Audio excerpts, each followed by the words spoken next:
midro sak jembaring langit nggih, supaya mangerti sejatine urip, supaya mangerti urip kang sejati. Makanya sampai sekarang banyak nasihat leluhur itu yang saya pakai untuk slogan-slogan, untuk bumper, karena tujuannya untuk selalu menjadi nasihat buat diri saya sendiri. Mangerti yo sejatine urip supaya bisa nggayuh urip kang sejati. Supaya bisa nggayuh urip kang sejati. Dulu awalnya saya memahami intinya itu masih terlalu holistik, masih terlalu universal, belum detail. Tapi makin adanya perkembangan waktu dan itu dipertegas lagi saat tahun 2008 saat saya mulai menulis, membuat blog Sabda Langit WordPress itu kan terkenal dengan tulisan-tulisannya. Nah itu saya kan diperintah Eyang Gusti Mangkunegoro yang keempat, yang eyang canggahnya istri saya, midro sak jembaring langit nggih, supaya mangerti sejatine urip. Itu pesan Eyang Gusti yang hampir sama dan diulangi seperti itu. Kemudian telukno Nuswantara, sampai ngendika 3 kali begitu. Nusantara di koneluke itu. Sing jajah sopo. Nah kemudian saya pikir sendiri, memang ya negeri kita itu sedang dalam masa penjajahan. Cuma bentuk penjajahannya bukan bentuk invasi, kolonialisasi, bukan. Tapi penjajahan akal pikir, penjajahan kesadaran. Baik itu kesadaran ilmu pengetahuan, kesadaran spiritual. Ini yang paling bahaya ternyata, adanya penjajahan spiritual. Maka dari itu Eyang Gusti Mangkunegoro yang keempat dawuh supaya saya nulis songir, gawe apa padang marang samu barang titah.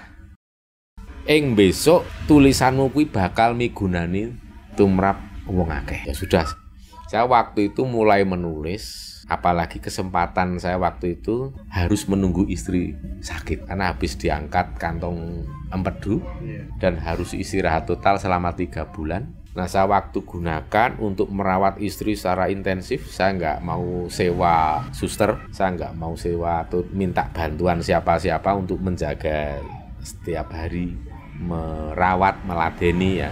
Saya gunakan waktu untuk merawat istri itu sambil ngetik. Cuman kan ya kadang siang kadang malam.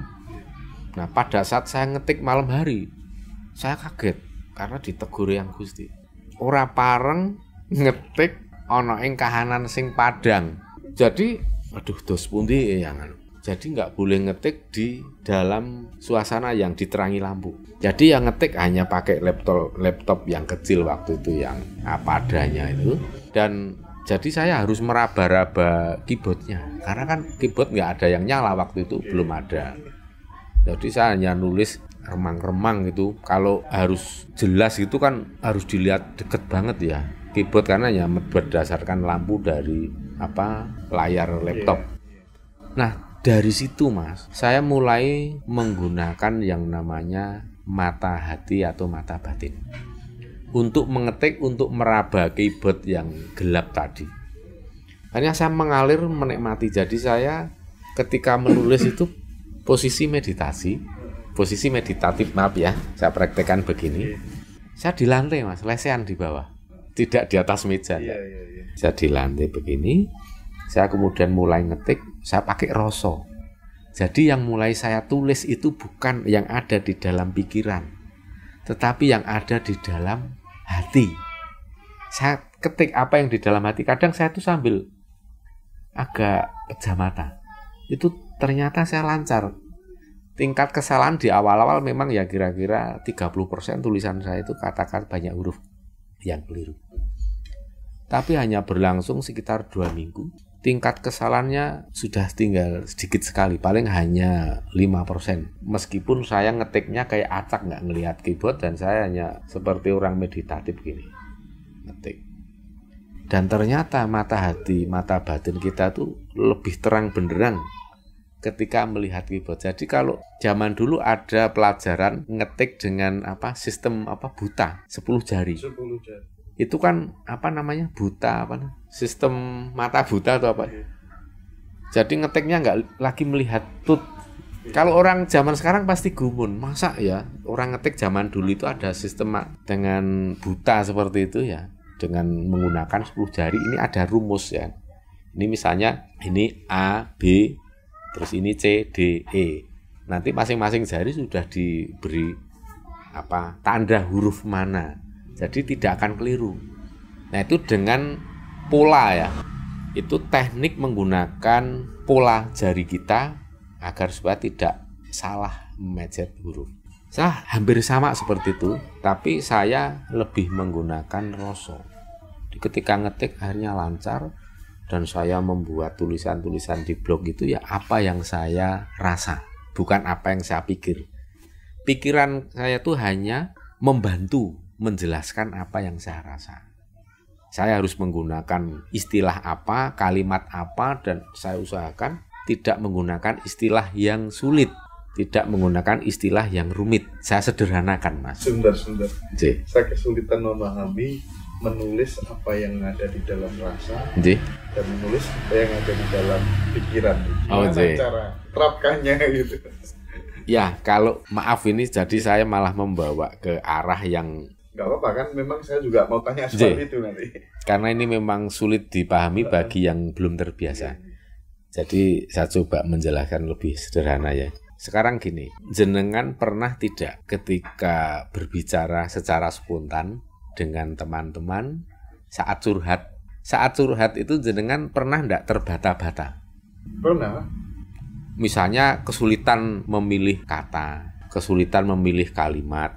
Saat curhat, saat bicara spontan, lancar kan? Lancar biasanya kalau gitu. Sekarang bandingkan pada saat panjenengan pidato atau bicara secara formal, misalnya pas ada rapat apa. Pernah enggak terbata? Pernah kalau gitu. Yang pertama tadi saat curhat panjenengan lancar. Apa yang diucapkan adalah rasa. Saat pidato apa yang diucapkan adalah itu sekarang paham sih. Nah, itu mudah-mudahan juga pemirsa lebih mudah ya ini contoh seperti itu maksudnya. Maka saya selalu ngugemi apa yang menjadi nasihat para leluhur, para yang bahwa wong Jawa kuwi lambarane urip pergaulan sehari-hari, nglakoni urip sehari-hari kuwi kudu nganggo nimbang rasa, kudu nganggo landasan rasa. Wong Jawa nek ora nganggo rasa, kuwi durung dadi wong Jawa.